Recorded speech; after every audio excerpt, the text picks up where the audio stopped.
Hello there, and welcome to the RareMindset channel. I'm so glad you found your way here. Tonight, you don't have to force anything. You don't have to solve your life, or optimize your mind, or even stay awake until the end of this video. All you need to do is let the ideas arrive gently, and then pass by, like slow clouds across a quiet sky. As you listen, you might notice your breathing begin to soften on its own, unhurried, natural, and steady. RareMindset is a place where psychology becomes a calm, late-night documentary, the kind that keeps your mind lightly occupied while the rest of you drifts towards sleep. And as we explore intelligence and creativity, remember, these are scientific concepts, useful lenses, not verdicts. Your mind is not a score. It's a living system, always adapting, always learning in its own quiet way. Chapter 1: Foundations of Human Intelligence. Fact 1: The G factor. When psychologists first began measuring mental abilities, they noticed something quietly consistent. People who did well on one kind of thinking task, like vocabulary, often did fairly well on others too, like spatial puzzles or reasoning. This gentle pattern led Charles Spearman to propose a general factor of intelligence, often called G, through a method known as factor analysis. Researchers observed these positive correlations and inferred an underlying shared capacity. You can imagine G like a steady current beneath many rivers. Different skills flow in different directions, yet they may share a deeper source. Studies suggest this general factor is linked to broad mental efficiency, how smoothly the mind can learn, organize, and solve. Fact 2: Fluid intelligence, GF. Closely connected to that deeper current is a form of intelligence that feels especially alive when you face something new. Fluid intelligence, or GF, is the capacity to solve unfamiliar problems without relying heavily on prior learning. It's what you use when you meet a puzzle you've never seen before, and you patiently test patterns, hold possibilities in mind, and adjust your approach. Research often links fluid intelligence to working memory and inductive reasoning, the ability to infer a rule from examples. In a soothing way, you can think of GF as mental adaptability, the mind's ability to stay flexible in the presence of novelty. It isn't about what you know. It's about how you navigate what you don't yet know. Fact 3: Crystallized intelligence, GC. In a similar quiet way, the mind also develops intelligence that feels more like a library than a compass. Crystallized intelligence, or GC, refers to the knowledge and skills you accumulate over time: vocabulary, facts, cultural understanding, and practiced abilities. Psychological research often finds that crystallized intelligence draws heavily on long-term memory and language, shaped by education and lived experience.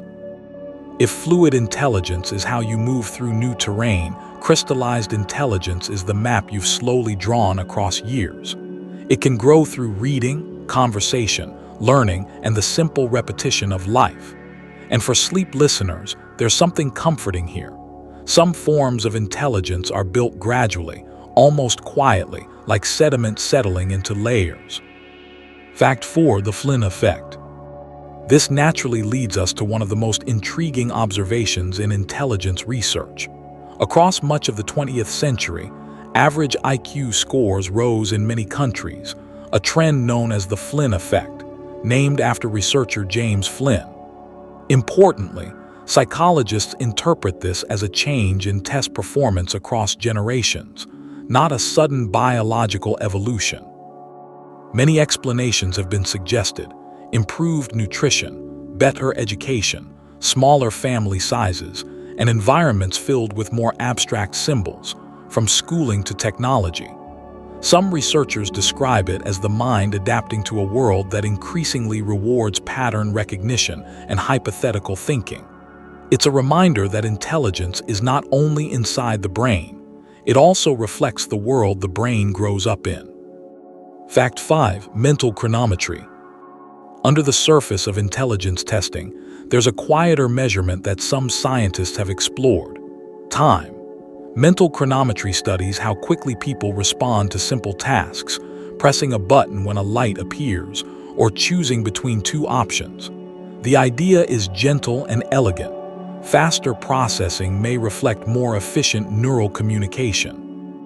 Research has found small but consistent relationships between reaction time measures and intelligence scores, though these links are not perfect and vary by task. It's less like measuring smartness, and more like observing the tempo of cognition, the speed at which signals move through attention, perception, and decision. Like listening to the rhythm of rain, mental chronometry listens for the mind's subtle timing. Fact 6. Working memory capacity. As the mind times itself, it also relies on a kind of inner workspace. Working memory capacity refers to how much information you can hold and manipulate in the moment, like remembering a phone number just long enough to dial it, or keeping track of steps in a problem while you solve it. Many models describe working memory as having components, such as a central executive that allocates attention, and systems that briefly store sound-based or visual information. Psychological studies often link working memory capacity with reasoning and learning because it supports focus without becoming overloaded. For bedtime reflection, you can imagine working memory as a small desk in a quiet room. The clearer the desk, the easier it is to arrange thoughts, until, gently, you choose to set them down. Fact 7. Metacognition. When working memory is the desk, metacognition is the soft lamp above it, awareness of how you're thinking. Metacognition involves monitoring your understanding, noticing confusion, and choosing strategies to regulate attention and learning. Researchers often describe it as thinking about thinking, but in daily life it can be simpler. Realizing you're distracted, recognizing that a problem requires a different approach, or sensing that you've misunderstood something and calmly rereading it. Metacognition is part of self-regulation and executive functioning, and it supports learning because it lets the mind steer itself. In a sleep-friendly sense, metacognition can also be permission, the ability to notice a thought and let it pass without needing to chase it. Fact 8. Sternberg's triarchic theory. From this inner awareness, some theorists expanded the definition of intelligence beyond test scores. Robert Sternberg's triarchic theory suggests that intelligence includes three gently interacting forms: analytical, creative, and practical intelligence. Analytical intelligence aligns with traditional problem-solving and evaluation. Creative intelligence supports novelty, seeing new possibilities and adapting to unfamiliar situations. Practical intelligence involves applying knowledge in real contexts, reading environments, and making workable choices. Research around this theory emphasizes that doing well in life can require more than answering questions correctly. It can require adapting to situations and shaping them. For a listener winding down, this view can feel grounding. Intelligence isn't only what you can prove under pressure, it's also how you navigate real life with quiet competence. Fact 9. Cognitive reserve. Another calm and hopeful idea in psychology and neuroscience is cognitive reserve, the brain's ability to cope with challenge by using flexible strategies and alternative pathways. Researchers studying aging and brain health noticed that people with similar levels of brain change could show very different levels of everyday functioning. One explanation is that richer learning histories, education, complex work, mentally stimulating hobbies, and social engagement may help the brain become more adaptable in how it performs tasks. This doesn't mean anyone is protected in a guaranteed way. It's simply an observed pattern in population research. In bedtime language, cognitive reserve is like having more than one route home. If one road is blocked, the mind may quietly find another. Fact 10. Threshold theory. All of this brings us to a gentle question many people wonder about. How does intelligence relate to creativity? Threshold theory proposes that a certain level of cognitive ability may be helpful for creativity, especially for managing complex ideas. But beyond that point, higher IQ does not necessarily predict higher creativity. Research findings are mixed and depend on how creativity is measured. Yet the overall theme remains soothingly human. Creativity is not just raw horsepower. It also involves personality, motivation, openness, environment, and the willingness to explore. You might imagine intelligence as the size of a stage, while creativity is the kind of performance that happens there.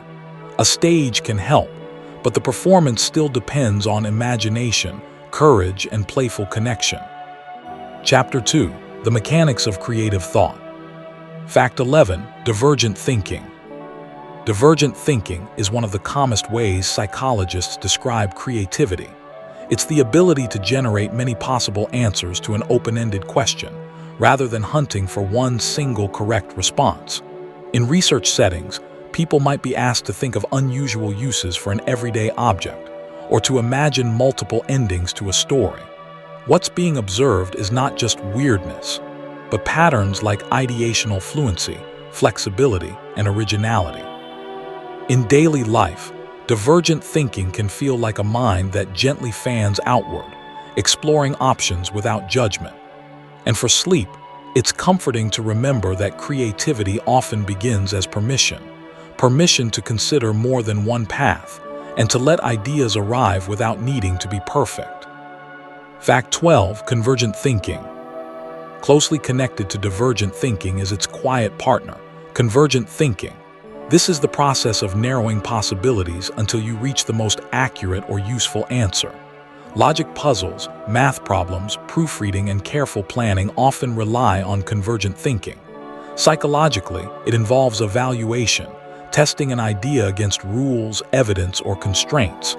Creativity doesn't replace convergent thinking, it often needs it. Many models of the creative process suggest we first open the mind wide, then gently close in, selecting what actually works. In a soothing sense, convergent thinking is like shaping clay after you've gathered it. Divergence brings the material. Convergence refines it patiently until it becomes something steady enough to hold. Fact 13. The incubation period. There's a reason good ideas sometimes arrive when you stop trying so hard. Psychologists call this the incubation period, a stage where progress continues beneath conscious awareness, often while you rest, walk, shower, or drift near sleep. Research suggests that stepping away can reduce mental fixation, allowing associations to reorganize more freely. Some theories describe spreading activation, where concepts in memory continue to lightly stimulate neighboring concepts, forming unexpected bridges. Incubation isn't magical and it doesn't guarantee insight, but it often changes the mental landscape, like letting stirred-up water settle until you can see through it again. For a bedtime listener, incubation is reassuring. Even when you pause, your mind can still be quietly working in the background. Fact 14. Remote association. One skill that supports creative insight is remote association, the capacity to connect ideas that feel far apart. Psychologist Sarnoff Mednick studied this ability and helped inspire measures like the remote associates test, where people find a word that links three seemingly unrelated words. The deeper idea is gentle. Creativity often isn't about inventing from nothing, but about noticing hidden relationships. A mind rich in remote association can leap across categories, like stepping stones across a wide river. Research suggests that people who make remote associations more easily may have semantic networks that allow broader activation, meaning more concepts become available at once. In everyday creativity, this might look like metaphors, inventive solutions, or jokes that hinge on unexpected connections. Fact 15. Functional fixedness. Sometimes creativity is blocked not by lack of intelligence, but by the mind's loyalty to familiar uses.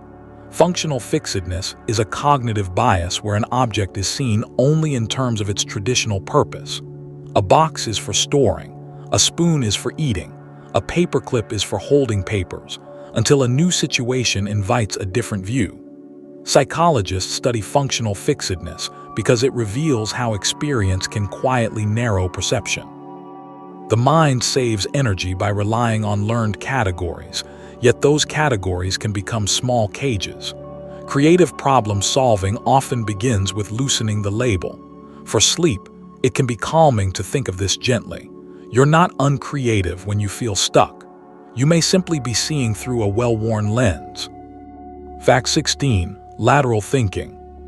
In a similar quiet way, lateral thinking describes a style of solving problems indirectly by stepping out of the expected route.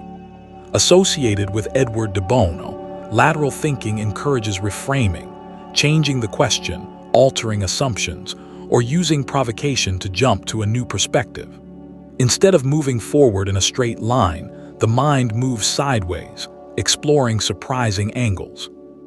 In psychology, this connects to breaking mental sets, those habitual patterns of approaching problems the same way each time. Lateral thinking can feel playful, but it's also disciplined in its own way. It asks you to notice the rails your mind is running on and gently step off. And at night, it's soothing to remember that some answers don't come from effort, but from a softer angle of approach. Fact 17. Conceptual blending. Conceptual blending is a theory of cognition suggesting that the mind can merge different mental spaces to create new meaning. You can imagine two separate ideas, like time and money, being blended into a new concept, such as saving time or wasting time. We speak this way so naturally that it can feel invisible, yet it reflects a deep creative ability. Researchers describe blending as more than simple association. It can compress complex relationships into a single intuitive structure. Much of art, humor, scientific metaphor, and inventive design relies on this quiet mental mixing. For a sleepy mind, conceptual blending is like watching two streams meet in the dark, forming a third current, familiar, yet new. Fact 18. Latent inhibition. Latent inhibition is the brain's filtering system for familiar, irrelevant stimuli.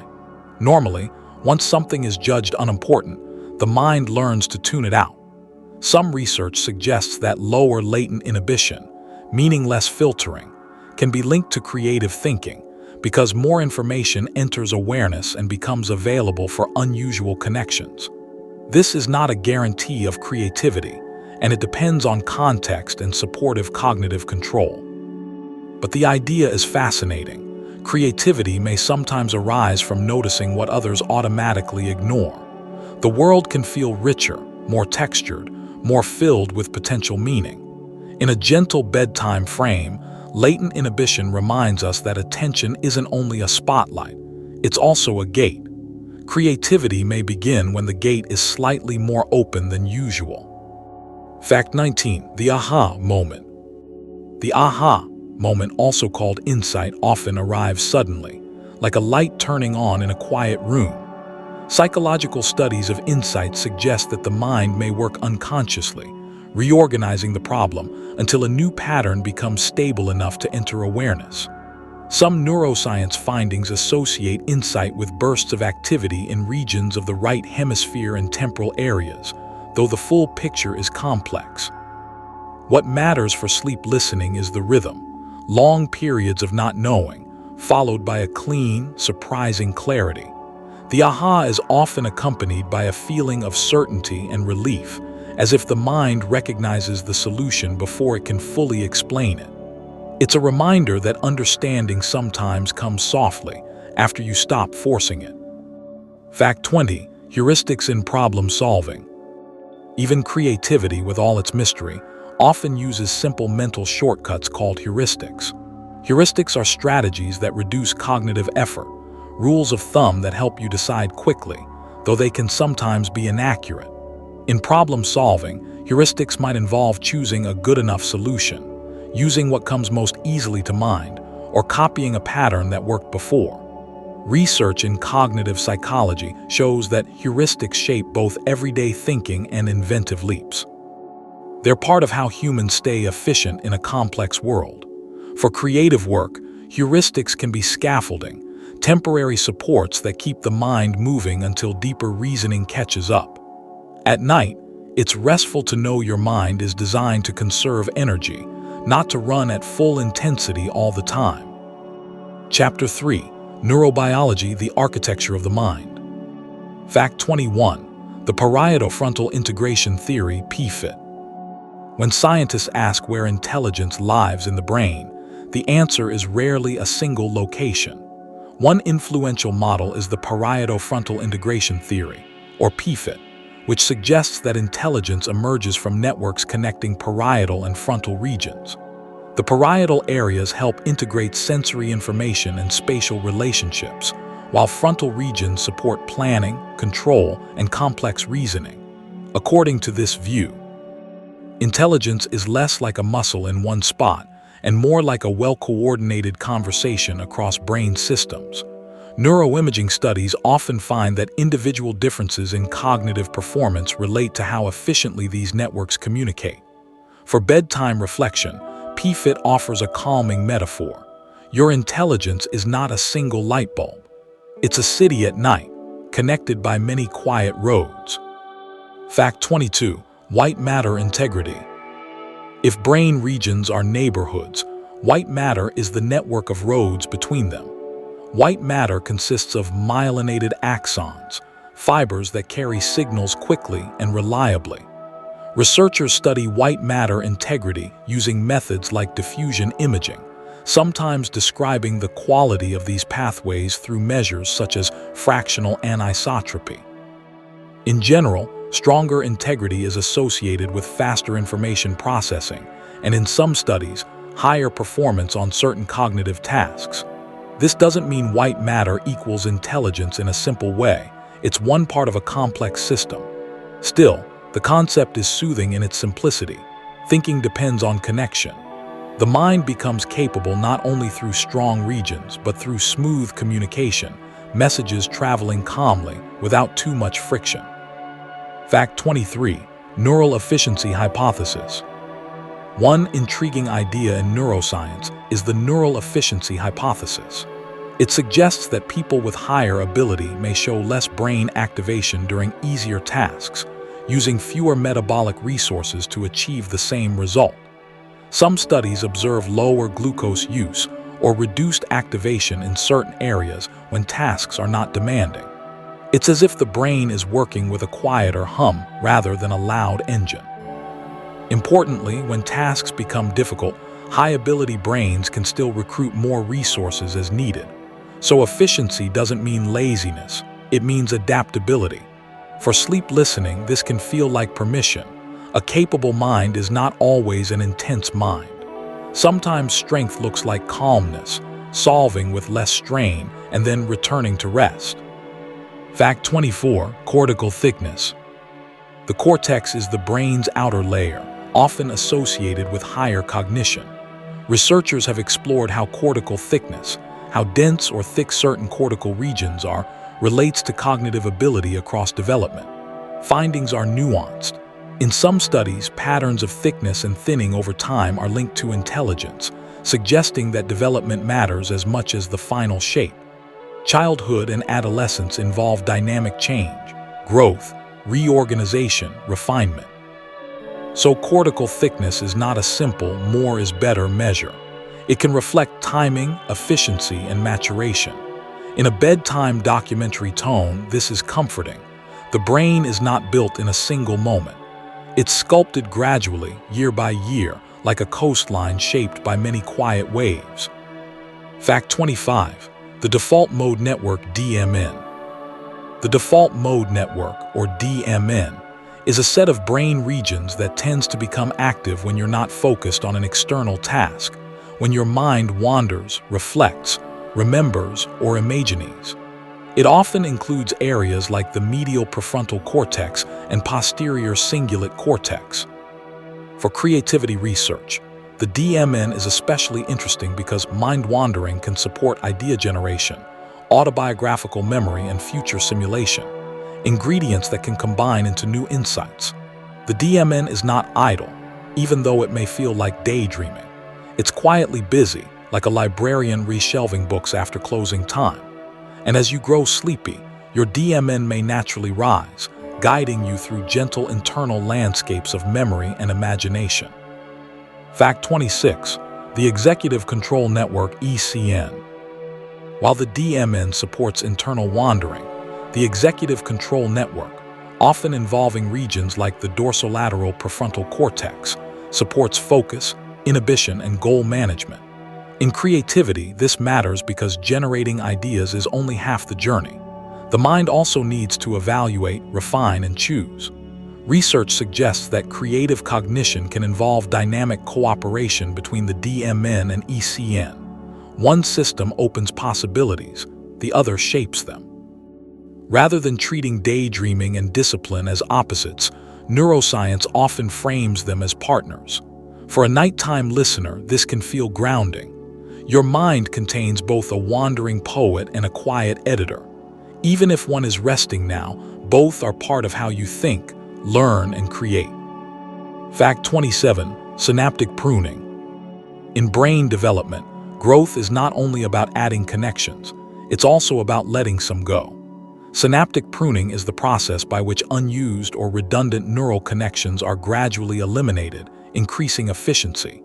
It's especially active during childhood and adolescence, when the brain refines itself based on experience.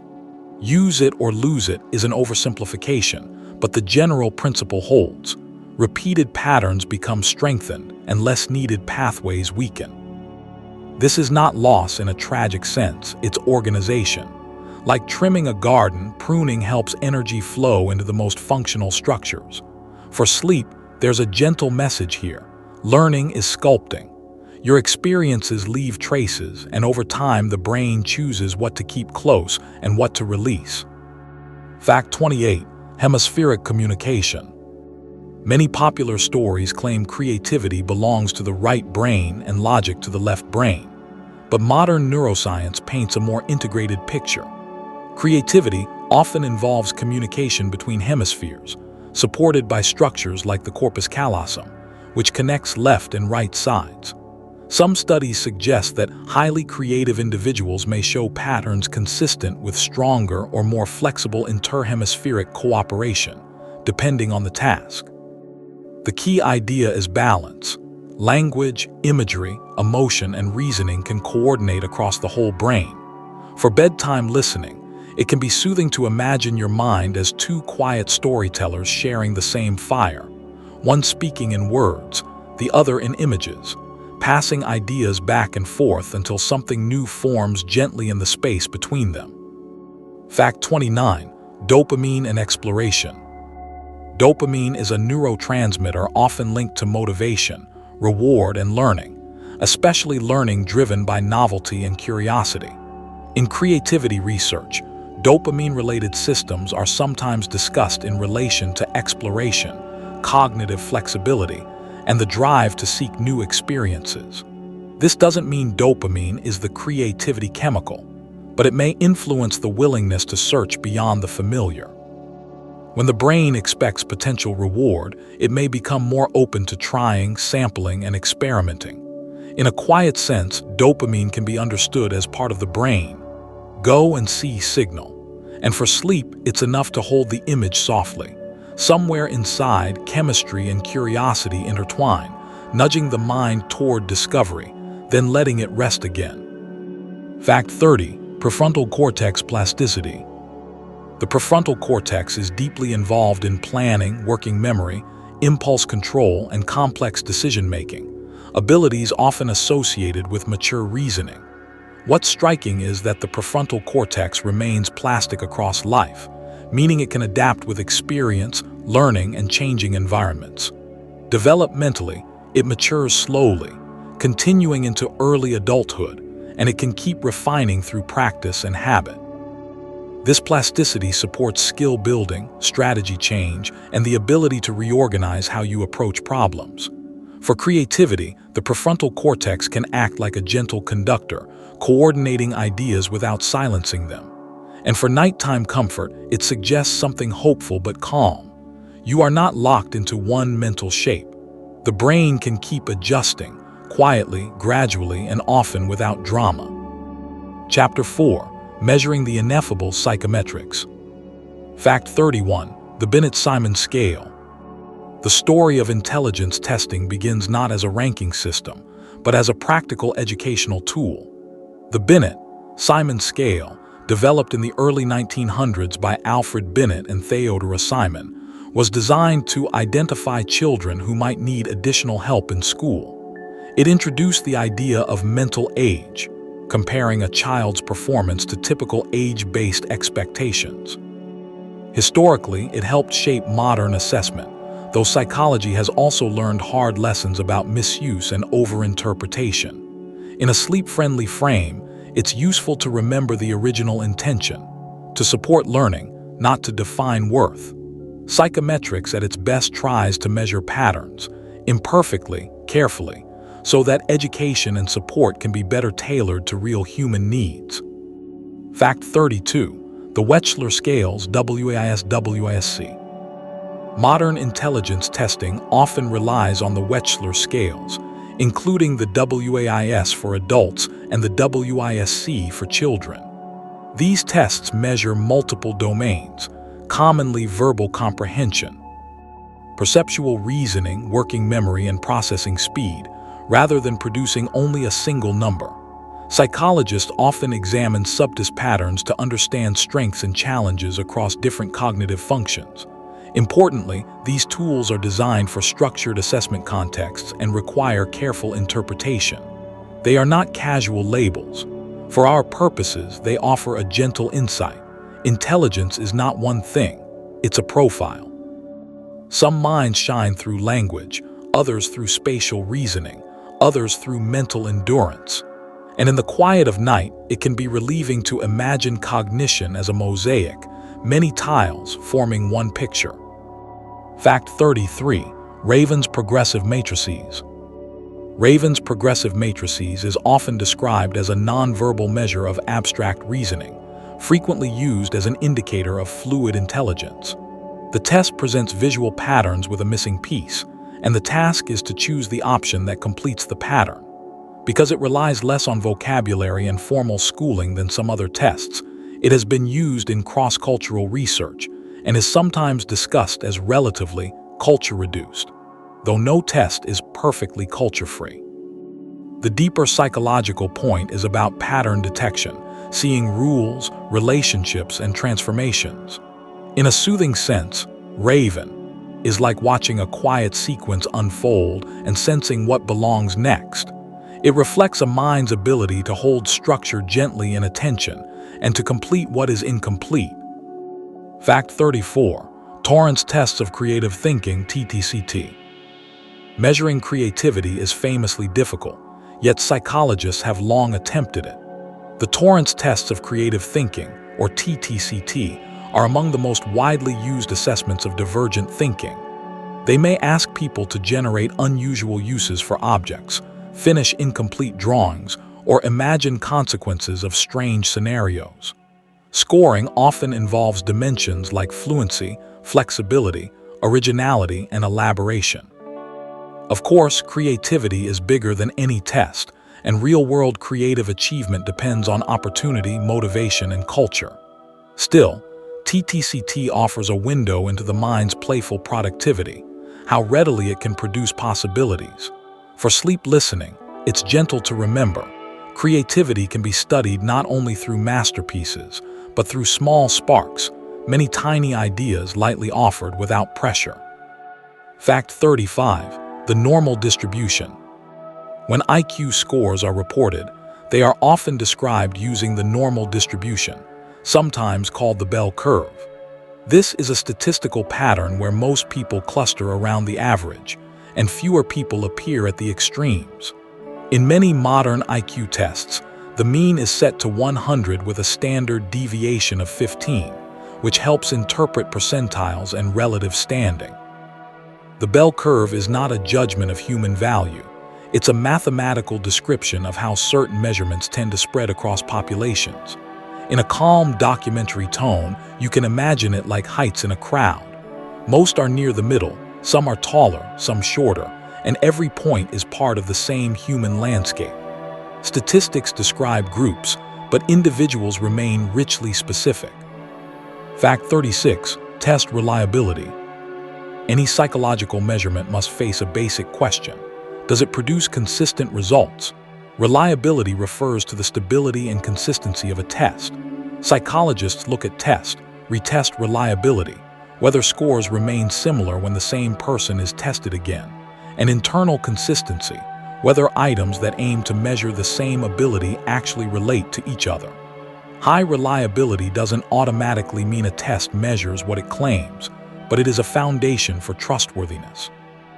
In a bedtime-friendly way, reliability is like a clock that keeps time steadily. If the clock changes wildly each time you look at it, it's hard to use. So before interpreting intelligence scores, researchers first ask whether the instrument itself behaves calmly and predictably. Fact 37. Predictive validity. Beyond reliability is another quiet question. Does the test predict anything meaningful? Predictive validity refers to how well a measure forecasts future outcomes, such as academic performance or job-related achievement. Research suggests that IQ scores can correlate with certain forms of educational and occupational success, especially in complex environments, though the relationships are not perfect and are shaped by many social and personal factors. Importantly, prediction is not destiny. A correlation describes tendencies across groups, not guarantees for individuals.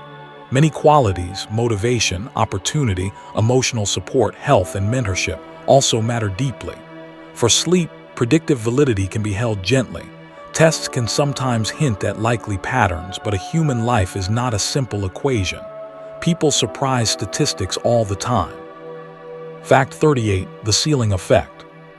Measurement has limits, especially at the extremes. The ceiling effect occurs when a test is too easy for high-ability individuals, causing many top performers to receive similar maximum scores. When this happens, the test can't clearly distinguish among very high levels of ability. Researchers and clinicians address this by using more challenging assessments or out-of-level testing when appropriate. The psychological lesson is simple but soothing. Sometimes a score plateaus not because a person has reached their limit, but because the instrument has. For creative minds and gifted minds, ceiling effects can be frustrating, yet they also reveal something tender about measurement. Human ability can exceed the container we build for it. The mind may be wider than the test. Fact 39. Dynamic assessment. Traditional tests measure what you can do right now, in a fixed setting. Dynamic assessment, inspired partly by Vygotsky's ideas, tries to measure learning potential by including teaching and feedback during the assessment process. The focus is not only the final answer, but how quickly and effectively someone improves with support. This connects to the zone of proximal development, the space between what a person can do alone and what they can do with guidance. Dynamic assessment is a reminder that ability is often interactive. It emerges in relationship with instruction, tools, and context. For sleep listening, this is deeply calming. You are not just a static level. You are a changing system. The right support can reveal capacities that were simply quiet before. Fact 40. Standard error of measurement. Even the best psychological tests are not perfectly precise. The standard error of measurement acknowledges that any single IQ score is an estimate within a range. Factors like fatigue, stress, misunderstanding instructions, or simple chance can nudge performance up or down. So psychologists often interpret scores as confidence intervals rather than fixed points. This is not an excuse, it's statistical honesty. In a soothing bedtime frame, it means you don't have to cling to a number as if it were carved in stone. A score is more like a weather report than a permanent identity, useful for understanding conditions, but never the full story of the sky. Human minds breathe and fluctuate, and measurement must make room for that gentle reality. Chapter 5. Personality and the creative temperament. Fact 41. Openness to experience. Personality research often returns to one trait when discussing creativity: openness to experience, one of the big 5 dimensions. Openness describes a tendency toward curiosity, imagination, aesthetic sensitivity, and comfort with novel ideas. Psychological studies frequently find that people higher in openness are more likely to engage in creative hobbies, enjoy complex art or music, and entertain unusual perspectives without immediately dismissing them. It's not the same as intelligence, and it doesn't guarantee creative success, but it can gently increase the odds that someone will explore rather than avoid. In a quiet nighttime way, openness is like leaving a window slightly ajar in the mind, letting new air in, letting unfamiliar thoughts pass through, and trusting that the self can remain steady while the world feels wide. Fact 42. Tolerance for ambiguity. Creativity often lives in the spaces where certainty hasn't arrived yet. Tolerance for ambiguity is the ability to remain calm and functional when things are unclear, when a problem has no obvious answer, when feedback is mixed, or when the path forward is still forming. Research connects tolerance for ambiguity with cognitive complexity, meaning the mind can hold multiple possibilities without rushing to collapse them into a single conclusion. This trait can be especially helpful in art, science, and entrepreneurship, where early stages feel foggy and unfinished. For sleep listening, it's soothing to remember that ambiguity is not a threat by default. Sometimes it's simply a pause, a soft waiting room where ideas gather quietly until the right shape becomes clear enough to name. Fact 43. Need for cognition. Some people are naturally drawn to thinking the way others are drawn to music or movement. Psychologists call this need for cognition, a trait reflecting the tendency to enjoy effortful thought, puzzles, and deep reflection. Research suggests that individuals high in need for cognition are more likely to seek complex explanations, evaluate arguments carefully, and persist in problem-solving even when it takes time. This trait can support both intelligence-related outcomes and creative exploration because it keeps attention gently engaged with ideas. Importantly, it's not about being better, but about preference, what feels rewarding to the mind. In the quiet of night, you can imagine need for cognition as a candle that burns steadily, not loudly, light enough to read by, soft enough to rest beside. Fact 44. Autonomy and independence. Many creative lives contain a subtle theme, a preference for autonomy. Autonomy and independence refer to the desire to make choices based on inner values rather than social pressure. Research on creativity often notes links with nonconformity, not rebellion for its own sake, but the willingness to tolerate being different long enough to develop an original idea. When a person depends heavily on approval, creativity can shrink into what's safest. Autonomy creates room for the strange draft, the imperfect prototype, the thought that doesn't match the crowd yet. For sleep, this can feel gentle and freeing. You don't have to justify every quiet preference you carry. Some parts of you are meant to be private laboratories, places where ideas can grow before the world sees them. Fact 45. Overexcitabilities. In some discussions of giftedness and creativity, you may hear the term overexcitabilities associated with Kazimierz Dabrowski's work. It describes intense responsiveness to stimuli, sensory, emotional, intellectual, imaginational, or psychomotor. Not everyone uses this framework, and it isn't a diagnosis, but it offers a language for a common experience. Some minds and nervous systems react strongly, noticing more, feeling more, or thinking more persistently. In supportive contexts, this intensity can feed creativity, deep focus, vivid imagination, powerful emotional nuance. In difficult contexts, it can feel overwhelming. For bedtime listening, hold it softly. Sensitivity is not automatically fragility. It can be a form of information richness, like a microphone turned up, capable of catching beautiful detail, as long as there's gentleness in the room. Fact 46. Intrinsic motivation. A consistent finding in creativity research is the importance of intrinsic motivation, doing an activity for its own sake, because it feels meaningful or absorbing, rather than for rewards or status. Self-determination theory describes how autonomy, competence, and relatedness can nourish this internal drive. When motivation is intrinsic, people often experiment more freely, take thoughtful risks, and persist through difficulty with less resentment. External rewards aren't always harmful, but studies suggest they can sometimes narrow focus toward what is rewarded, rather than what is interesting. For sleep, intrinsic motivation feels like a warm, steady lamp inside the chest. The quiet desire to build, write, learn, or explore, because the act itself feels like home. Fact 47. Risk-taking. Creativity requires a particular kind of courage, not necessarily dramatic danger, but intellectual risk-taking. The willingness to propose an idea that might fail, sound odd, or be misunderstood. Research connects creative achievement with comfort around uncertainty and a tolerance for mistakes. This doesn't mean reckless behavior. It often looks like small, repeated experiments, drafts, sketches, hypotheses, offered with humility. Risk-taking in creative work is the ability to survive, not yet, to survive feedback, to survive revision. In a sleepy, compassionate frame, this is a reminder that fear is not proof you shouldn't try. Fear often visits any doorway that leads somewhere new.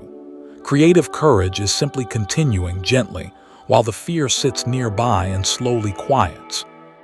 Fact 48. Playfulness in adulthood. Playfulness isn't only for childhood. Research suggests that adult playfulness, a willingness to explore, joke, imagine, and try things without heavy seriousness, can support creative thinking. Play creates low-stakes environments where novel combinations arise more easily and where failure feels less like a verdict. In cognitive terms, play can loosen rigid categories, inviting divergent thinking and unusual associations. It also supports curiosity, one of the emotional fuels of creativity. For bedtime listening, playfulness can be imagined as the mind taking off its tight shoes. It walks differently when it isn't trying to impress anyone. Sometimes your best ideas arrive not when you demand brilliance, but when you permit silliness, experimentation, and lightness, like turning a thought over in your hands just to see how it catches the light. Fact 49. Perfectionism. Perfectionism often appears in high-achieving and highly creative people, but it has two faces. Research commonly distinguishes adaptive perfectionism, where high standards motivate careful work, from maladaptive perfectionism, where fear of mistakes creates paralysis and self-criticism. In creative projects, perfectionism can refine a craft, yet it can also stop the project from ever becoming real. The mind may keep revising silently, never allowing the imperfect first version to exist. For sleep, this is a tender point. Creativity needs drafts. It needs room to be unfinished. If perfectionism visits you, you can treat it like a strict editor who arrived too early. You can thank it for caring and gently ask it to return later when the raw material has had time to breathe. Fact 50. Intuition. Intuition is often described as knowing without consciously knowing how. In psychology, intuition is frequently linked to fast, automatic processing, sometimes called System 1 thinking, where the brain uses patterns learned through experience to generate quick impressions. Intuition can be remarkably useful in creative work, where not everything can be logically derived step by step. A musician senses the next chord. A writer senses a character's truth. A scientist senses a promising direction. Research suggests intuition is strongest when built on real exposure and feedback over time, rather than pure guesswork. For bedtime listening, intuition can feel like a quiet undercurrent, the mind integrating thousands of tiny lessons beneath awareness, then offering a gentle signal, this fits, this doesn't, like a soft bell in the distance. Chapter 6. Cognitive Processing Styles. Fact 51. Global versus local processing. People vary in how they naturally process information. Global processing involves seeing the big picture, the overall pattern, while local processing involves noticing details and parts. Gestalt psychology famously explored how we perceive wholes, not just fragments, yet the mind can shift between these modes. Creativity can draw from both. Global processing helps with overarching themes and conceptual unity. Local processing supports precision, technique, and careful correction. Research suggests that flexibility, moving between global and local, can be especially helpful in problem solving. In a calm nighttime metaphor, global processing is like looking at a constellation, and local processing is like studying one star's brightness. Both are valid ways of seeing. The art is letting your attention widen when needed and narrow when it's time to shape. Fact 52. Field independence. Field independence is a cognitive style describing how easily someone can perceive an item separately from its background. In classic tasks, a person might locate a simple shape hidden inside a complex picture. Field-independent individuals tend to separate parts from context more readily, which can support analytical thinking and certain kinds of problem solving. Field-dependent individuals may process scenes more holistically and can be highly attuned to context and social cues. Neither style is better. They are different attentional habits. Creativity may benefit from both. Sometimes you need to extract a key variable. Sometimes you need to feel the whole environment. For sleep listening, it's peaceful to remember. Your mind has a signature way of seeing. And with time, you can learn to borrow other ways, like trying on different lenses in soft, low light. Fact 53. Cognitive inhibition. Cognitive inhibition is the mind's ability to filter out irrelevant thoughts and distractions. It helps you stay on task, ignore background noise, and prevent competing ideas from interrupting. Yet creativity sometimes benefits from a delicate looseness in inhibition, allowing unusual associations to enter awareness. Research suggests the key is balance. Too much inhibition can create rigidity. Too little can create scattered thinking. Many creative processes involve phases, first allowing ideas in, then filtering and refining them later. For bedtime, cognitive inhibition has a comforting role. It's the mechanism that can gently lower the volume of the day. As you settle, you're practicing inhibition in the most tender way, letting unfinished thoughts drift to the edges, allowing the mind to become quieter, softer, and less demanded. Fact 54. Serial versus parallel processing. The brain can process information in different rhythms. Serial processing is step by step, like following a recipe line by line. Parallel processing involves handling multiple streams at once, like simultaneously recognizing a face, hearing a voice, and sensing mood. Cognitive models suggest humans use both, depending on the task. Complex reasoning can require serial steps, while perception and many creative associations can unfold in parallel. Some people experience their minds as naturally linear. Others feel more simultaneous, with ideas arriving in clusters. Neither is inherently superior. Each has strengths and costs. For sleep, this can feel reassuring.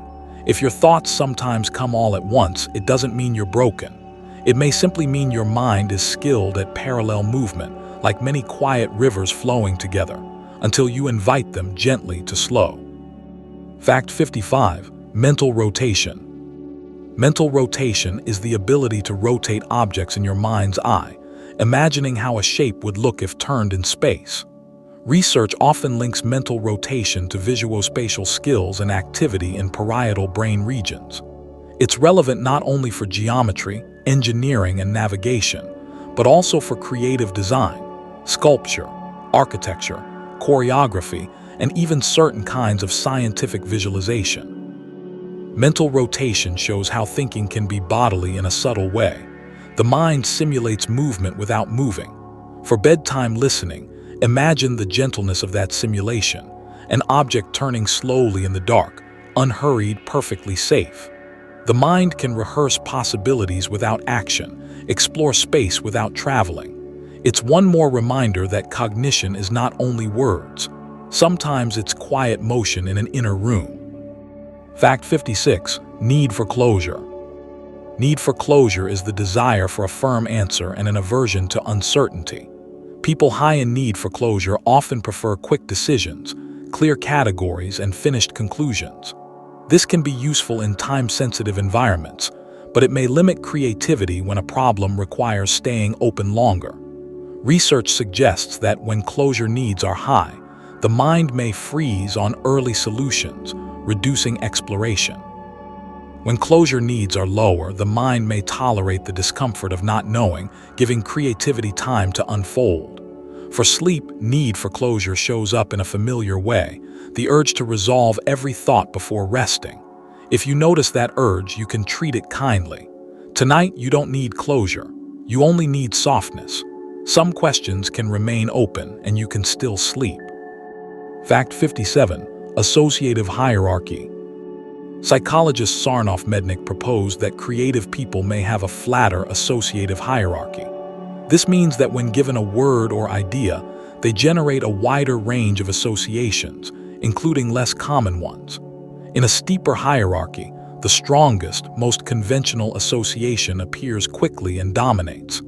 In a flatter one, more distant connections also rise into awareness, increasing the chance of originality. Research on semantic networks echoes this idea. Creativity may involve broader activation across memory. For bedtime listening, you can picture your thoughts as a quiet web of lights. Some minds illuminate a narrow path. Others glow more widely, linking far corners. Neither is a moral trait, just a pattern. And as you drift towards sleep, your own associative network may loosen naturally, letting distant memories and images softly connect. Fact 58. Dual process theory. Dual process theory describes two broad modes of thinking: fast, intuitive processes and slow, analytical processes. Daniel Kahneman popularized the language of System 1 and System 2. System 1 is quick, automatic, pattern-based. System 2 is deliberate, effortful, and logical. Creative thinking often involves interplay between both, intuition generating possibilities, analysis evaluating and improving them. Research suggests that relying exclusively on either can be limiting. Intuition alone can mislead, analysis alone can become rigid. For sleep, dual process theory can be comforting because it normalizes mental variety. Sometimes your brain is quick and impressionistic. Sometimes it's careful and methodical. Tonight, you don't need to choose. You can let System 2 relax its grip, while System 1 drifts gently through images, like a quiet river carrying you toward rest. Fact 59. Visual versus verbal coding. People differ in how they represent information internally. Some lean toward visual coding, thinking in images, spatial layouts, and scenes. Others lean toward verbal coding, thinking in language, inner speech, and structured narration. Dual coding theory suggests that information can be stored in both forms, and using both can strengthen learning and recall. Creativity can emerge from either pathway. A visual thinker may design or invent through imagery. A verbal thinker may create through metaphor and story. Many people are mixed, shifting depending on context. For bedtime listening, this invites gentle self-understanding. If your mind fills with pictures at night, that's one style of cognition. If it fills with words, that's another. You can let your preferred channel soften, images fatting, sentences slowing, until the mind becomes more like quiet atmosphere than message. Fact 60. Cognitive flexibility. Cognitive flexibility is the ability to shift perspectives, switch strategies, and adapt when rules change. In research, it often appears in tasks requiring set shifting, abandoning one pattern and adopting another. Creativity benefits from flexibility because original ideas often require leaving the first obvious approach. Intelligence also benefits because complex problems rarely yield to one rigid method. Cognitive flexibility isn't constant. It fluctuates with fatigue, stress, and environment. For sleep, it's helpful to remember that rigidity at night, rumination, looping thoughts, often reflects a tired system, not a flawed character. Flexibility returns with rest, so you can practice a small shift now, from solving to resting, from analysis to allowance, from gripping thoughts to letting them float, lightly like leaves on slow water. Chapter 7. Nature, Nurture, and Development. Fact 61. Heritability of intelligence. Heritability is one of the most misunderstood words in psychology. Heritability of intelligence refers to how much variation in IQ scores within a population is associated with genetic differences, often estimated through twin and family studies. It does not mean intelligence is fixed, and it does not describe any single person's percentage. It's a population statistic that depends on the environment being studied. Research often finds that heritability estimates can change across development and contexts, sometimes higher in adulthood, sometimes lower in environments with greater inequality. For sleep listening, the gentle takeaway is this: biology matters and environment matters, and they are intertwined. The mind is not purely inherited, nor purely built. It's a living collaboration between genes and the world they meet. Fact 62. The multiplier effect. A subtle developmental idea is the multiplier effect, often discussed alongside gene-environment correlation. Small early advantages, whether genetic tendencies, early skills, or temperamental ease, can lead a child to seek environments that further strengthen those advantages. A child who finds reading rewarding may read more, gaining vocabulary, gaining confidence, then reading even more. Over time, tiny differences can widen not because anyone is better, but because pathways reinforce themselves. Research suggests this compounding can occur in many domains, including academics and creativity. For bedtime reflection, it can be held compassionately. People's trajectories often reflect feedback loops, not pure merit. And it also suggests hope. Small positive changes can multiply too. A gentle habit repeated can become a powerful river over years. Fact 63. Scaffolding. Scaffolding is support provided during learning that matches a learner's current needs. Enough help to make progress, but not so much that growth is replaced by dependence. Associated with Vygotskian perspectives, scaffolding might include hints, modeling, guided practice, or breaking tasks into manageable steps. Research in education and developmental psychology suggests that scaffolding helps learners internalize strategies, gradually taking over what the teacher once supplied. This connects beautifully to creativity and intelligence. Complex skills often begin as shared activities before becoming personal abilities. For sleep, scaffolding offers a kind image. You are allowed to learn with support. Struggle is not a requirement for worthiness.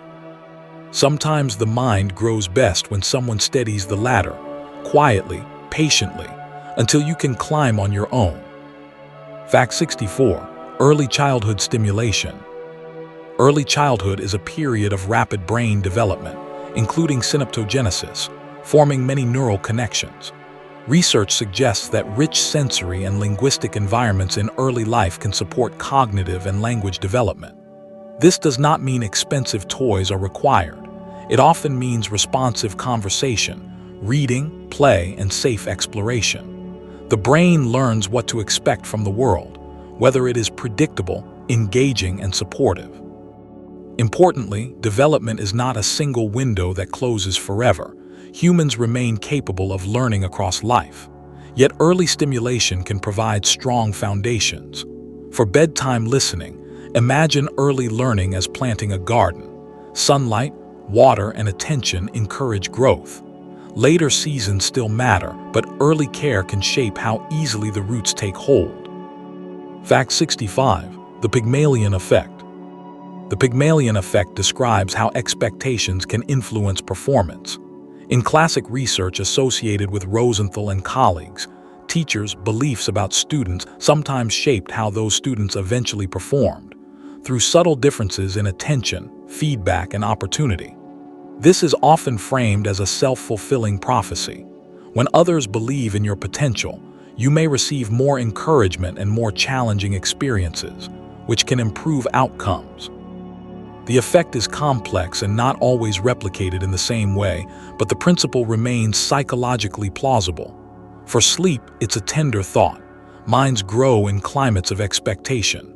If you were underestimated, it may have affected your path.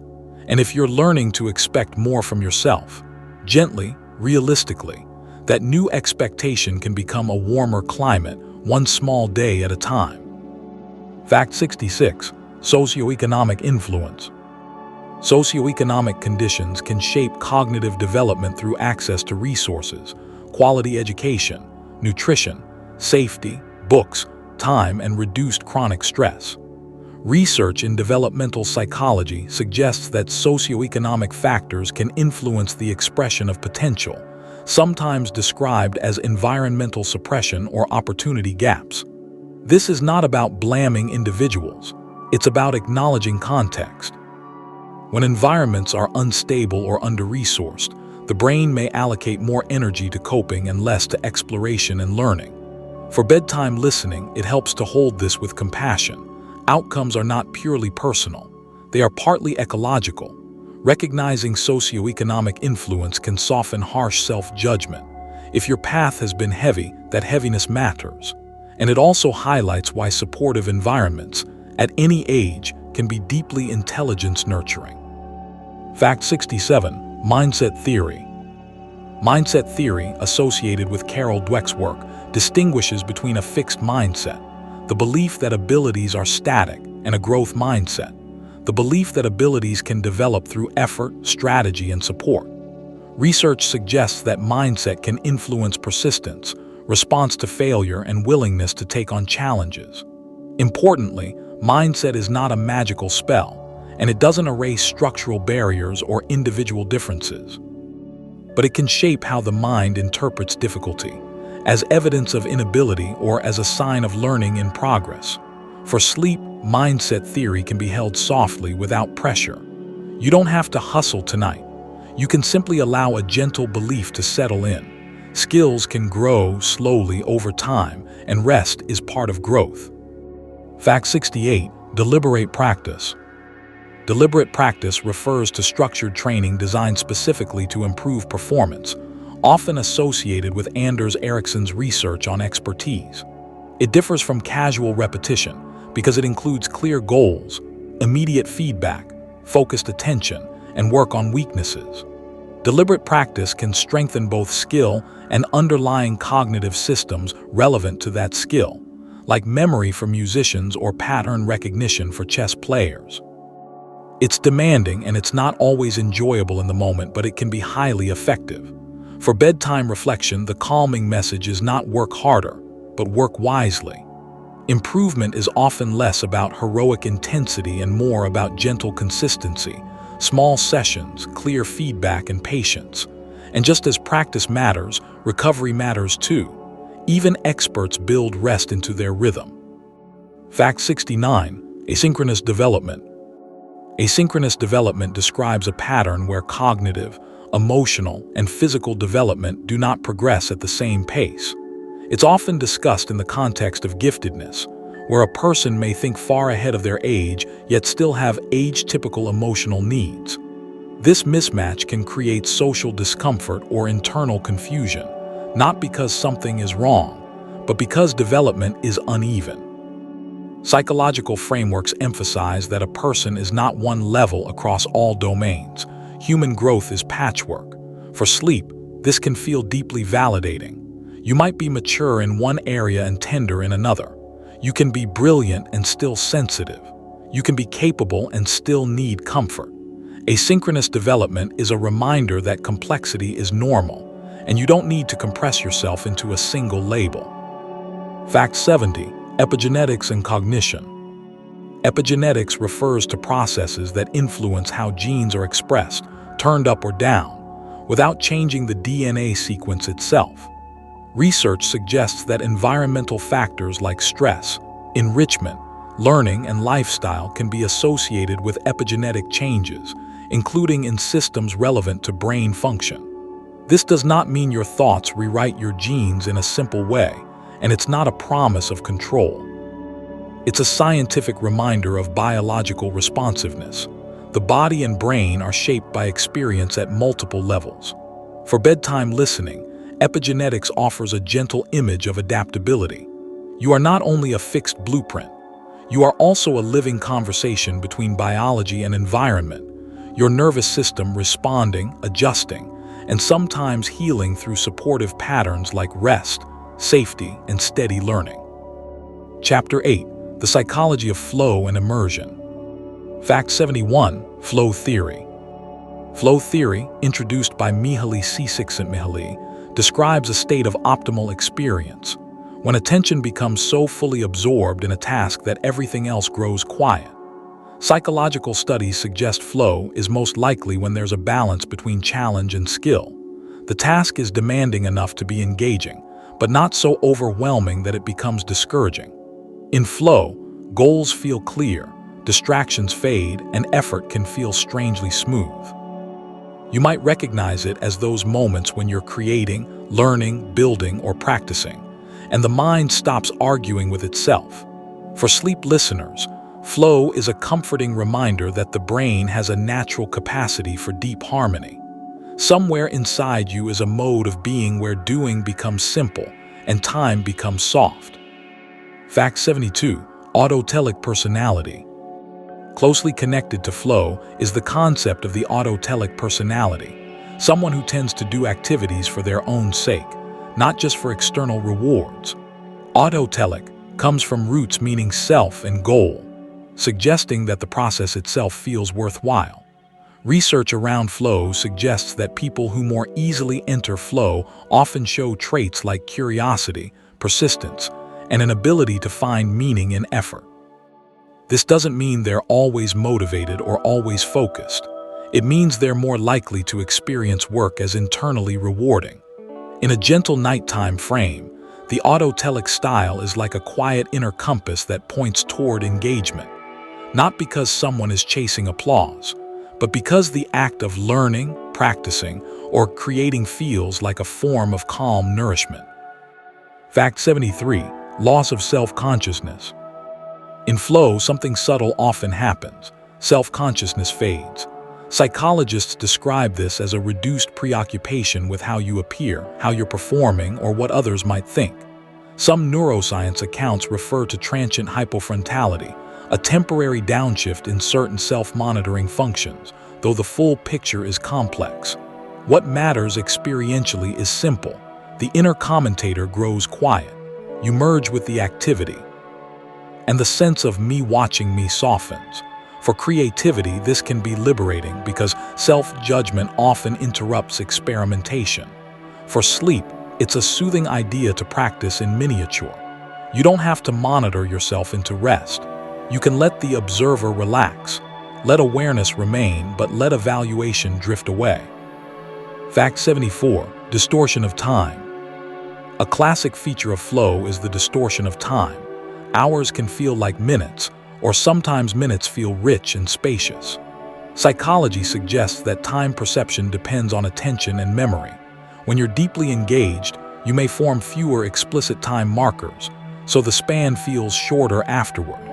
In other situations, when attention is divided or waiting is uncomfortable, time can feel slow and heavy. Creative immersion often reshapes time because the mind is not checking the clock. It is living inside the task. For bedtime listening, this is especially gentle. As you rest, you may notice time becoming less strict, less like a ruler, more like water. Sleep itself alters time perception, and you don't have to manage it. You can simply drift and let time blur kindly. Fact 75. Immediate feedback. Flow is supported by immediate feedback, signals that help you adjust moment by moment. In sports, feedback is obvious. The ball moves, the body responds. In music, you hear the note instantly. In writing, the sentence either fits or it doesn't. Psychological models suggest that when feedback is clear, the brain can stay oriented without constant self-doubt. It reduces the need to pause and ask, "Am I doing this right?" because the task itself answers softly. This is one reason games can be so absorbing. They provide rapid feedback loops. For a sleepy mind, immediate feedback is a calming principle to borrow. You don't need complex evaluation tonight. Your body is already giving feedback, breath deepening, muscles loosening. If the room feels safe, that is your signal you can let go a little more. Fact 76. Hyperfocus. Some people experience an intense, narrow form of concentration often called hyperfocus. In research and clinical discussions, hyperfocus is sometimes described in relation to ADHD, but it can also appear in many people during deep interest or high engagement. It may involve reduced awareness of time, hunger, or external distractions. Hyperfocus can support creativity and mastery when directed toward meaningful tasks, yet it can also make transitions difficult. The psychological point is not to romanticize it, but to understand it as an attention state, powerful, selective, and sometimes sticky. For bedtime listening, it can be reassuring to know that focus is not a single setting. The mind has multiple gears. Tonight, you're shifting into a different gear, wide, gentle attention, where nothing needs to be gripped tightly. Fact 77. Task-Positive Network (TPN). In neuroscience, the task-positive network refers to brain systems that become more active during focused, goal-directed activity, especially when attention is sustained and distractions are inhibited. It's often contrasted with the default mode network, which is more active during mind-wandering and self-referential thought. Creativity tends to involve a dance between these networks. Generating ideas can recruit more default mode activity, while refining and executing ideas often recruits task-positive control. Research suggests that skilled creative work may involve flexible switching rather than permanent on or off. For sleep, it's calming to imagine that your brain is allowed to change modes. You've spent the day using task-positive focus for many things, small responsibilities, small decisions. Now you can let that network soften as your mind returns to quieter, more drifting terrain. Fact 78. Deep work. Deep work, a term popularized in productivity writing, overlaps with psychological ideas about sustained attention and cognitive stamina.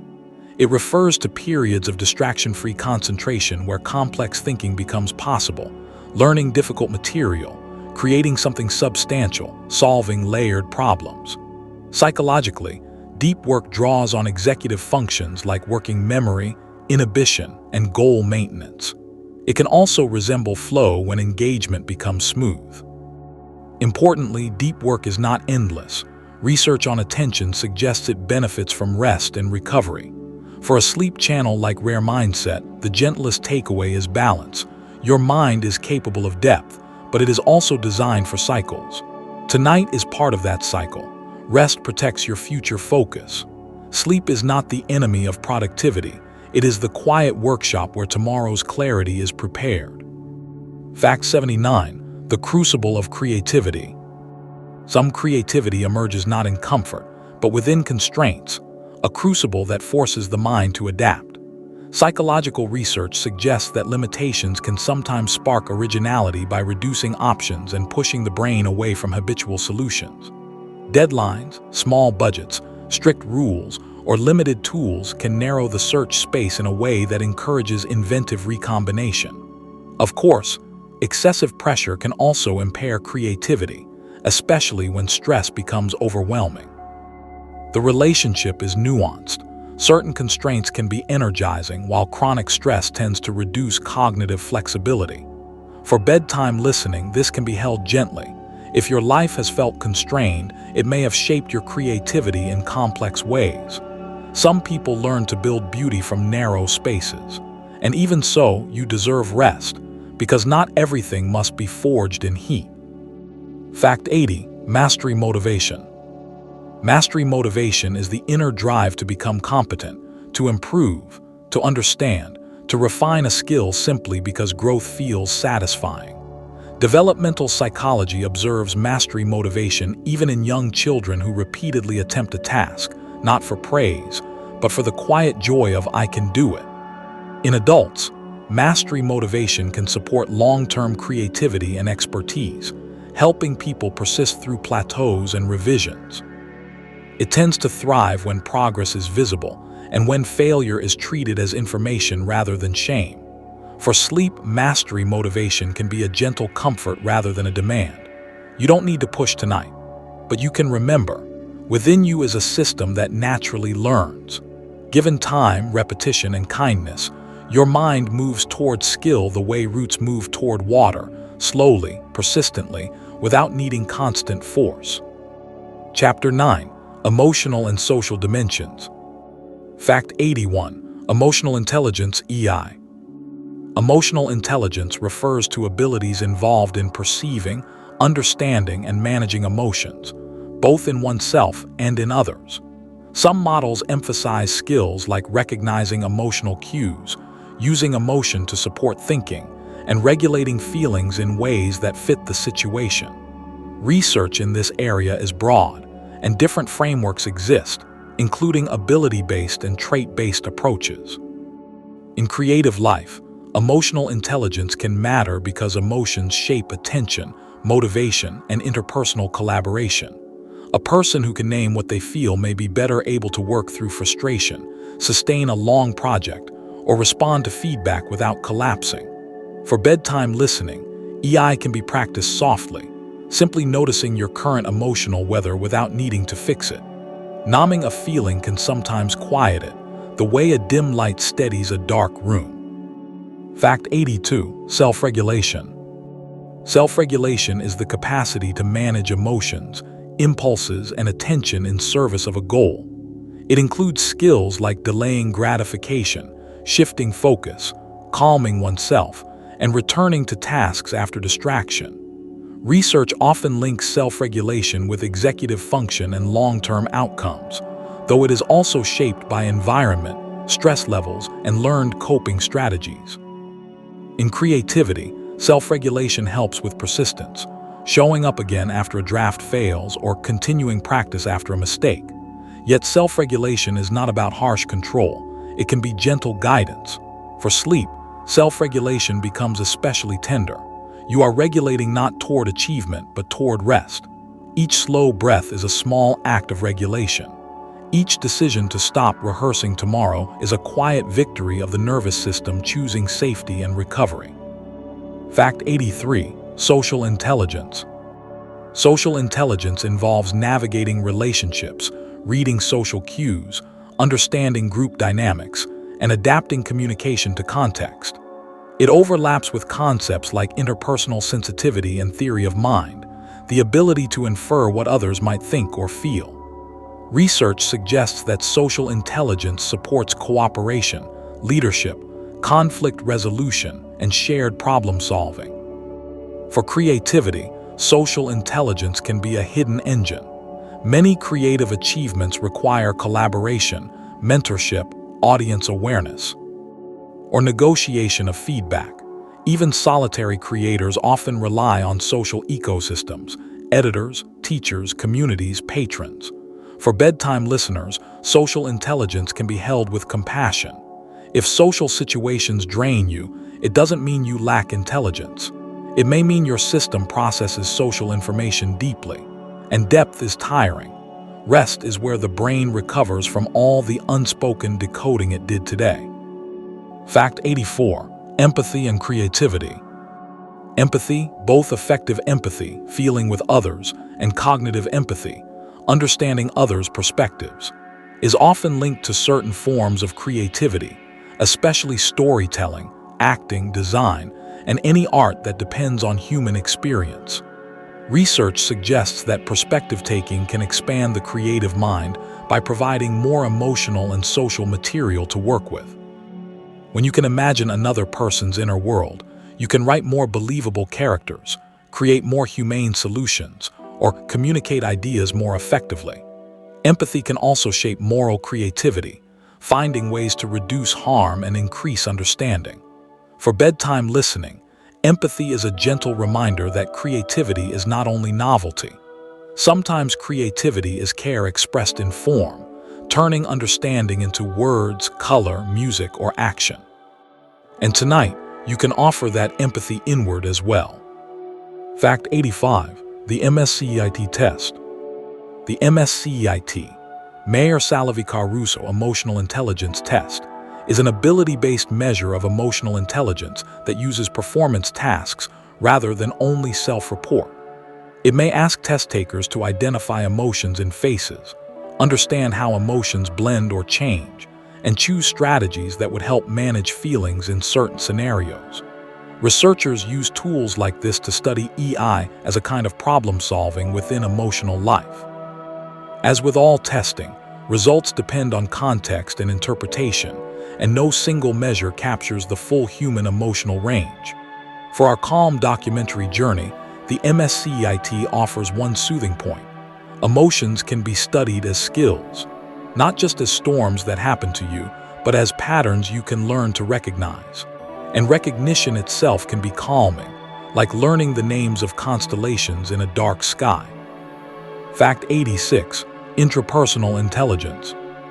Intrapersonal intelligence, a concept from Howard Gardner's broader theory of multiple intelligences, refers to understanding oneself, one's motives, fears, values, and emotional patterns. It overlaps with self-awareness and reflective capacity. People with strong intrapersonal intelligence may notice subtle shifts inside, when their energy is fading, when a boundary is needed, when a goal no longer fits. This kind of intelligence can support creativity by helping a person choose projects aligned with meaning rather than chasing approval. It can also support resilience because self-understanding makes emotions less confusing. For sleep, intrapersonal intelligence is a soft lantern. You don't have to analyze yourself tonight, but you can gently sense, what do I need right now? Often the answer is simple: quiet, warmth, and permission to stop. Fact 87. Interpersonal intelligence. Interpersonal intelligence, also associated with Gardner, involves sensing and responding to others, their mood, intention, and needs. It includes social cue detection, timing, empathy, and communication skill. In creative work, interpersonal intelligence can help people collaborate, teach, lead teams, and shape ideas in ways that others can receive. It's also relevant to practical intelligence, knowing how to move through real social systems. For bedtime listening, it's worth remembering that interpersonal attunement can be exhausting. If you spend your day tracking others, clients, family, colleagues, your mind has been doing constant micro-calculations. Rest is not laziness, it's recalibration. Tonight, you don't need to interpret anyone. You can let social signals fade into silence and return to the simplest relationship, you and your breath. Fact 88. Emotional resilience. Emotional resilience is the ability to recover after disappointment, criticism, or failure, returning to equilibrium over time. In creative and intellectual life, resilience is essential because originality often involves rejection, revision, and long periods where progress is unclear. Research on coping suggests resilience is supported by factors like flexible thinking, social support, meaning-making, and self-compassion. It isn't the absence of pain, it's the capacity to move through pain without being permanently defined by it. For sleep, resilience can be framed gently. You don't have to be strong all the time. Sometimes resilience is simply resting so the nervous system can repair. Your brain integrates experiences during sleep, sorting emotional memory in quieter ways. So tonight, resilience might look like softness, letting the day settle without rehearsing it, trusting the mind to mend in the dark. Fact 89. Collaborative creativity. Creativity is often imagined as solitary, but research and history suggest group genius is real. Collaborative creativity describes how ideas can emerge from interactions, conversation, shared tools, diverse perspectives, and cultural scenes. Some thinkers use the term scenius, meaning the creative intelligence of a community rather than a single person. Psychological studies of teams suggest that diverse knowledge, psychological safety, and good communication can improve creative output. Collaboration can also reduce blind spots. One person generates, another refines, another notices what's missing. For bedtime listening, there's a comforting message. You don't have to carry creativity alone. If you've ever felt isolated in your mind, remember that human thought is often social at its roots. Even your private ideas are shaped by language, mentors, and stories you absorbed. Creativity is partly a conversation across time. Fact 90. Cultural intelligence (CQ). Cultural intelligence is the capability to relate and work effectively across different cultural contexts. It includes knowledge about cultural norms, motivation to engage respectfully, and behavioral flexibility, adjusting communication style, expectations, and interpretations. Research in cross-cultural psychology suggests that CQ supports better collaboration in diverse environments and reduces misunderstandings. For creativity, cultural intelligence can widen the palette. More perspectives, more metaphors, more ways to frame a problem. It can also support ethical intelligence, recognizing that one's own assumptions are not universal. For sleep, CQ offers a gentle humility. The world is wide and minds are shaped by many histories. You don't have to know everything, but you can approach difference with curiosity rather than threat. And that curiosity, held softly, can make the mind feel spacious, like opening a window to cool night air. Chapter 10: Lifespan, Plasticity, and Potential. Fact 91: Neuroplasticity. Neuroplasticity is the brain's lifelong ability to change, forming new connections, strengthening old ones, and reorganizing networks based on experience. Research shows plasticity can occur through learning, practice, and adaptation to new demands. It's not limitless, and it varies by age, context, and the type of skill, but the central idea is steady. The brain is not a fixed machine. It is a responsive system. For creativity and intelligence, neuroplasticity means that skills can develop and strategies can improve, even later than people assume. For bedtime listening, this is one of the most calming facts of all. You don't have to become a new person overnight. Change doesn't have to be dramatic to be real. Each day of learning leaves a trace, and sleep itself supports plasticity by helping consolidate memory, quietly stitching experience into the brain's fabric. Fact 92: Wisdom as intelligence. Wisdom is sometimes considered a specialized form of intelligence, one that integrates experience, emotional understanding, and ethical judgment. Lifespan psychology suggests wisdom involves recognizing complexity, tolerating uncertainty, and choosing actions that balance self-interest with the well-being of others. Unlike pure processing speed, wisdom often grows from reflection and lived time. It can include humility, knowing what you don't know and listening carefully. Some models connect wisdom to post-formal thought, thinking that goes beyond simple right or wrong logic into nuance and context. For sleep, wisdom feels like a deep chair in a quiet room. It doesn't rush. It doesn't shout. It holds contradictions gently and still finds direction. And perhaps the softest wisdom tonight is this: rest is not wasted time. It is part of a well-lived mind. Fact 93: Cognitive aging. Cognitive aging is not a single story. Research often finds that fluid intelligence, quick novel problem-solving, tends to decline with age, while crystallized intelligence, knowledge, and vocabulary often stays stable or can increase. Of course, patterns vary widely across individuals and depend on health, lifestyle, education, and opportunity. Many older adults show remarkable reasoning in domains they've practiced for decades, using experience as a guide. Psychology also emphasizes compensatory mechanisms. People may become slower, yet more strategic. For bedtime listening, this brings a gentle realism. Change across life is natural. The mind shifts shape the way seasons shift. Some abilities become less sharp, others become deeper. And the goal is not to freeze time, but to keep learning in ways that fit your current season, without panic, without harsh comparison. Fact 94: The 10-year rule. The 10-year rule is an observation that world-class expertise often requires at least a decade of intensive engagement. It appears in studies of musicians, athletes, chess players, and scientists, suggesting that extraordinary performance is typically built through long-term practice, feedback, and sustained interest. This idea is sometimes simplified, but its core message remains. Mastery is usually slow. It is accumulated. It is layered. Talent may influence starting points, yet time and consistency shape outcomes. For sleep, the 10-year rule can be strangely comforting. You don't have to rush your becoming. Your mind is allowed to take the long road. Small daily efforts matter more than occasional intensity.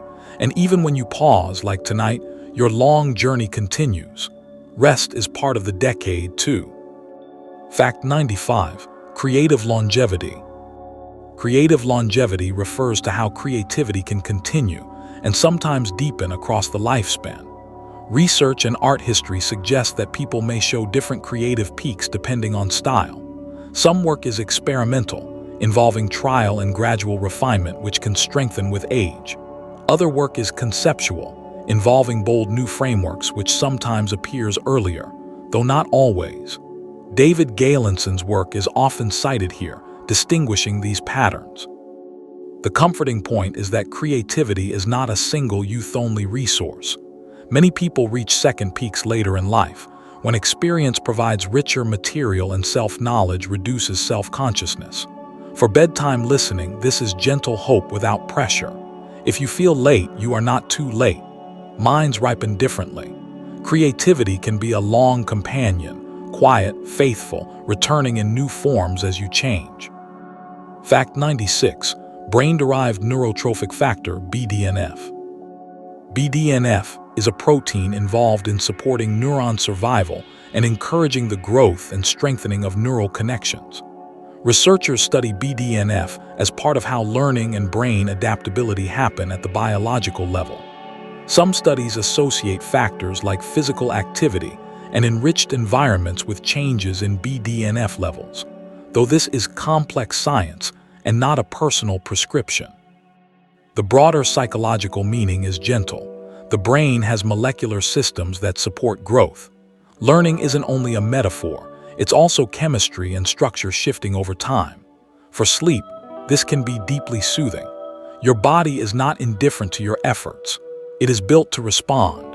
And sleep is one of the conditions under which the brain performs its quiet maintenance, supporting memory consolidation and recovery in ways you don't have to consciously direct. Fact 97. Compensatory strategies. Compensatory strategies describe how people use strengths to work around weaknesses. In cognitive psychology and aging research, compensation might mean relying more on routines, external reminders, note-taking, or choosing environments that reduce distraction. For high-ability individuals, compensation can also be subtle, using verbal strengths to support spatial tasks, or using visualization to support memory. The key is adaptation rather than shame. A human mind is not perfectly balanced. Everyone has uneven profiles. Compensation is intelligence expressed as self-knowledge. Here is what helps me function well. For sleep, this is a compassionate lens. If you need systems, you're not failing. You're being practical. You're collaborating with your own brain. And tonight, the simplest compensatory strategy is rest itself, because fatigue exaggerates weaknesses and hides strengths. Sleep returns resources to the whole system. Fact 98. Lifelong learning. Lifelong learning refers to continuing intellectual engagement across adulthood, taking on new skills, new languages, new hobbies, new ideas. Research suggests that cognitive stimulation is associated with better cognitive functioning in later life, though causality is complex and intertwined with health and opportunity. The spirit of lifelong learning is less about competing and more about staying in conversation with the world. Curiosity keeps the brain active, and novelty invites plasticity. For bedtime listening, it's important that this doesn't become a demand. Lifelong learning can be small: a documentary, a book chapter, a new recipe, a gentle question. Even listening tonight counts as cognitive engagement, soft, low-arousal learning that keeps the mind curious without strain. And then, after learning, you sleep. The mind absorbs best when it is not forced to stay awake. Fact 99. Self-actualization. Self-actualization, associated with Abraham Maslow's humanistic psychology, refers to realizing one's potential and living in a way that expresses one's authentic capacities. It's often described not as a single achievement, but as an ongoing orientation toward growth, meaning, creativity, and integrity. Maslow emphasized that basic needs like safety and belonging matter too. Self-actualization is difficult when life feels threatening. In creative life, self-actualization might look like making work that feels true or choosing learning that aligns with values. For sleep, this concept can be held gently without pressure to maximize yourself. You don't have to become your highest self tonight. You only have to be a human self, breathing, resting, healing. Sometimes the most actualizing choice is to stop striving long enough to recover. Fact 100. The infinite nature of potential. quiet consensus across many psychological perspectives is that intelligence and creativity are dynamic processes, not fixed objects. Scores, traits, and biology matter, but so do learning, environment, motivation, and time. Potential is not a single number hidden inside you. It's the ongoing capacity to adapt, to form new connections, to reframe experience, and to grow skills through practice and support. Growth mindset ideas echo this, though they should be held realistically and compassionately. You cannot control everything and you don't need to. Yet the mind remains changeable in meaningful ways across life. For sleep, let this final fact settle softly. You are not finished. You are not fully defined. Your mind is a living story still being written, sometimes with effort, sometimes with play, and sometimes, most importantly, with rest. Now, slowly, let's gently bring this nighttime documentary journey to a soft close. Tonight, we explored intelligence and creativity not as a single label, but as a living system. Some parts were about structure and measurement, some about the quiet craftsmanship of imagination and ideas, and others about brain networks, attention, emotion, relationships, time, and our ability to change throughout life. By now, your mind may have touched many ideas. Some may stay clear, others may fade into blur. And that's completely okay, because the purpose of this video was not to remember everything. The purpose was to let your mind rest in a calm, steady state of curiosity, so you feel safe and your body can gradually move towards sleep. Now, if you'd like, gently notice your breathing. Breathe in and breathe out. No effort, no pressure to follow a technique, just noticing. You can imagine your thoughts as the sky and each thought as a small cloud. Some clouds come, some go. You don't have to hold on to anything. You don't have to solve anything.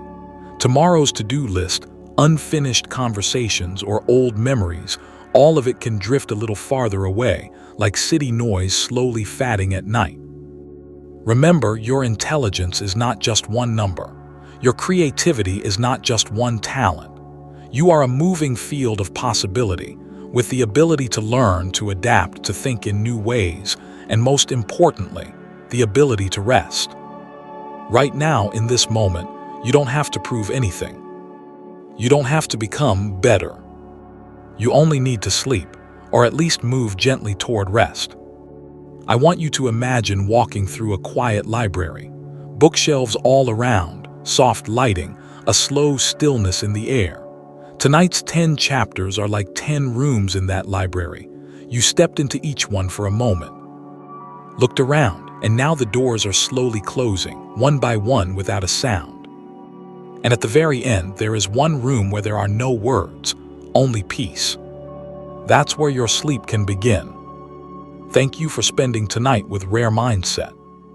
You can close your eyes now and let the rest of the story be written quietly by your nervous system. Good night.